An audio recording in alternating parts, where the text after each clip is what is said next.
வணக்கம். நான் உங்கள் அபிமான யோகாம்பாள் சுந்தர். இன்றைக்கி என்ன பார்க்க போகிறோம் அப்படின்னா, இதுவும் ஒரு பழைய நாள் டிஷ். இதை வந்து ஸ்ராத்தூள் அப்படின்பா எங்கள் பாட்டி நாள்லலாம். அது கேட்டேன்னா என்னென்னா, ரிப்பன் பக்கோடாவோட பொடி வெர்ஷன் அப்படி தான் சொல்லணும் இதை. ஆக்சுவலி ஆனால் இதை வந்து இன்னொரு இது என்னென்னா, அந்த பட்டாணின்னு ஒன்று விற்கும் கடையிலலாம், பார்த்துருக்கலாம், வெள்ளை கலரில் இல்லை மஞ்சள் கலரில், எப்படி இருந்தாலும் ஓகே. அந்த பட்டாணியை வாங்கி அது மிஷினில் கொடுத்து அரைச்சி அந்த பவுடரில் பண்ணுறது தான் இந்த ஸ்ராத்தூள். அது வந்து டிஃப்ரெண்ட்டாக இருக்கும், ரொம்ப டேஸ்ட்டு இதெல்லாம். அது எப்படி பண்ணுறதுன்னு பார்க்கலாம். இப்போ நான் முதல்ல எண்ணெயை காய வைக்கிறேன். எப்படி காரா சேவுக்கு வந்து ஒரு கட்டை இருந்து அதில் தேய்ப்பாலோ அந்த மாதிரி இந்த ஸ்ராத்தூளுக்கும் ஒரு கட்டை இருக்கும். கேரட் திருவுற மாதிரி இப்படி நீள நீளமாக இருக்கும் அதோட இது. அது மேலே வச்சு இந்த இதை தேய்ச்சானா அழகாக பொடி பொடி பொடி பொடி பொடி பொடியாக விழும். ரொம்ப நல்லாயிருக்கும் அதை பார்க்குறதுக்கே. ஸோ இப்போ நம்ம ஆனால் அதெல்லாம் இல்லை நம்மள்கிட்ட. ஸோ இந்த மாதிரி அச்சில் தான் இப்போது புழிய போகிறேன். எண்ணெய் காஞ்சின்ருக்கு. இந்த பட்டாணி மாவு ஒரு கப்பு போடலாம். கிடைக்காதவா நாங்கள் என்ன பண்ணுறதுன்னு கேட்டீங்கன்னா, பொட்டுக்கடலை மாவே போட்டுக்கோங்க, இது கடலை மாவே போட்டுக்கோங்க, சாரி. ஒரு கப்பு பட்டாணி மாவுனா ஒரு கப்பு அரிசி மாவு. இது மாதிரி சின்ன டீஸ்பூன் தான் எடுத்துட்டுருக்கேன். இதெல்லாம் நம்மளோட லேட்டஸ்ட் வெர்ஷன். இதை ஆட் பண்ணியிருக்கோம். பழைய நாளில் இதை பண்ண மாட்டா. ஜஸ்ட்டு ஒரே ஒரு ஸ்பூன், 2 ஸ்பூன் பொட்டுக்கடலை மாவு ஆட் பண்ணியிருக்கேன்.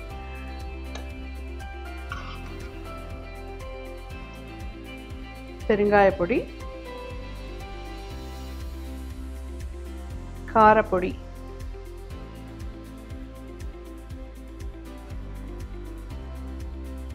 உங்களுக்கு எவ்வளோ காரம் வேணுமோ அவ்வளோ போட்டுருங்க.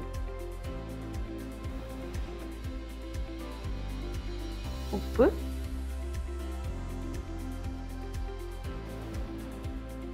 ஒரு ஸ்பூன் நெய் விட்டுருக்கேன்.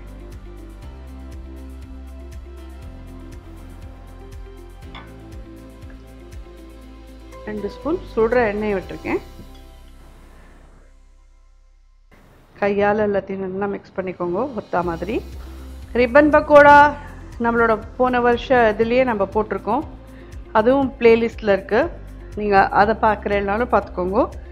இது ஸ்ராத்தூள், ஸ்ராய் பக்கோடா எப்படி வேணால் சொல்லலாம். இதை இல்லைன்னா சீவல், கிட்டத்தட்ட எல்லாம் ஒரே பக்ஷணம் தான். ரேஷியோ தான் ஒன்று ஒன்றுத்துக்கும் மாறும்.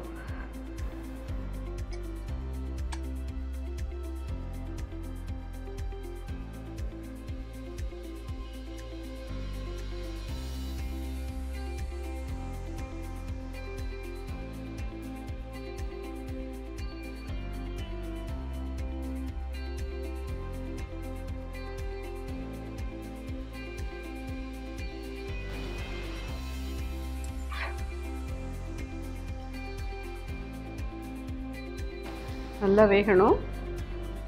ஏன்னா இந்த மாதிரி இதில் புழியணுங்கிறதே கொஞ்சம் வந்து உங்களுக்கு லூஸாக இருந்தால் தான் புழிய முடியுது. பாருங்க, மெல்லிஸாக இருக்கா,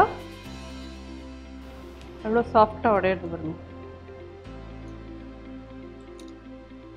இதுவும் எல்லாருக்கும் உபயோகமான ஒரு இது. கண்டிப்பாக இது எல்லோரும் பண்ணி பாருங்க. ரொம்ப நல்லாயிருக்கும், ரொம்ப ரொம்ப டேஸ்டியாக இருக்கும்.